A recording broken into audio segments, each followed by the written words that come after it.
నిన్న కేటీఆర్ మాట్లాడినటువంటి మాటలను 420 పథకాలని చెప్పి మతి భ్రమించి మాట్లాడుతుండే కేటీఆర్ గారు ఈ తెలంగాణ ప్రజలు మీకు బుద్ధి చెప్పినా మిమ్మల్ని ఇంట్లో కూర్చోబెట్టినా అదే దొరహంకారంతో దొర పోగడలతోటి ఇంకా మేమే ప్రభుత్వం ఉన్నట్టుగా మాట్లాడుతున్న కేటీఆర్ గారికి ఈ లోక్సభ ఎన్నికల్లో ప్రజలు ఇంకా బుద్ధి చెప్తారు కాబట్టి మీకు 9 ఏళ్ళు అధికారం ఇచ్చారు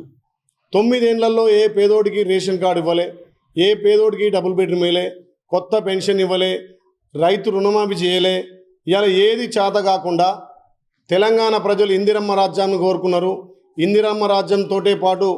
ఈ తెలంగాణలో సంక్షేమ పథకాలు ఇచ్చినటువంటి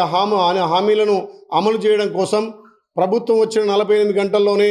మేము ఇచ్చినటువంటి 2 హామీలు నెరవేర్చినాం దానితోడు ఉన్నటువంటి 5 హామీలను అమలు చేయడం కోసం ప్రజాపాలన పేరు మీద ప్రతి గ్రామాన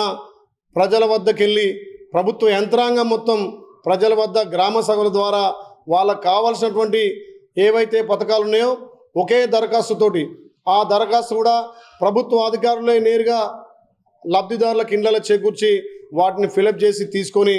28 తారీఖు మొదలుకొని 6 తారీఖు దాకా ఇలా ప్రజాపాలన కార్యక్రమం చేపట్టినాం దాని ద్వారా ప్రతి ఒక్క లబ్ధిదారుడు ఒకే ఫామ్లో దరఖాస్తు చేసుకునే అవకాశం కల్పించినాం దీని తదనంతరం 17 తారీఖు వరకు వీటినన్నింటినీ కంప్యూటర్లో క్రోడీకరించి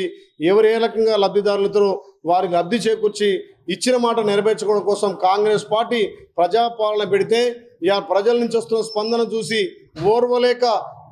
కేటీఆర్ గారు పిచ్చి మాటలు మాట్లాడుతున్నారు 420 పథకాలు అంటున్నాడు మరి నువ్వు 9.5 సంవత్సరాలు ఏ రకంగా ప్రజలను విస్మరించినావు ఇలా ప్రజలను విస్మరించినందుకే నిన్ను ఇంటికి సాగనంపారు కాబట్టి ఏదైతే కోరుకున్న ఇందిరమ్మ రాజ్యం వచ్చింది ఇలా తెలంగాణ ప్రజలు మా ప్రభుత్వం వచ్చింది మా ప్రభుత్వంలో మేము లబ్ధి అవుతామని చెప్పి ఒక పండుగ వాతావరణం గ్రామాన పండుగ సంబరాలు చేస్తుంటే కేటీఆర్కు పిచ్చెక్కి మాట్లాడుతుంది కాబట్టి ఇలాంటి మాటలను ఎంబడే ఉపసంహరించుకోవాలి లేకపోతే తెలంగాణ ప్రజలు మీకు బుద్ధి చెప్తారు 9 ఏళ్ళ అవకాశం ఇస్తే పరిపాలన చేతగాని మీరు మళ్ళీ అలా 9 రోజులు కాకముందుకే మా ప్రభుత్వాన్ని కూల్చేస్తామని చెప్పి బీఆర్ఎస్కు బీజేపీ బీటింగ్గా పనిచేసి ఇలా తెలంగాణ ప్రజలను మళ్ళొక్కసారి మోసం చేయడానికి ఇలా వాళ్ళను మోసగించడానికి మాట్లాడుతున్న మాటలను ఎంబడే ఉపసంహరించుకోవాలి లేకపోతే తెలంగాణ ప్రజలు మీకు బుద్ధి చెప్తారని చెప్పి హెచ్చరిస్తున్నాం.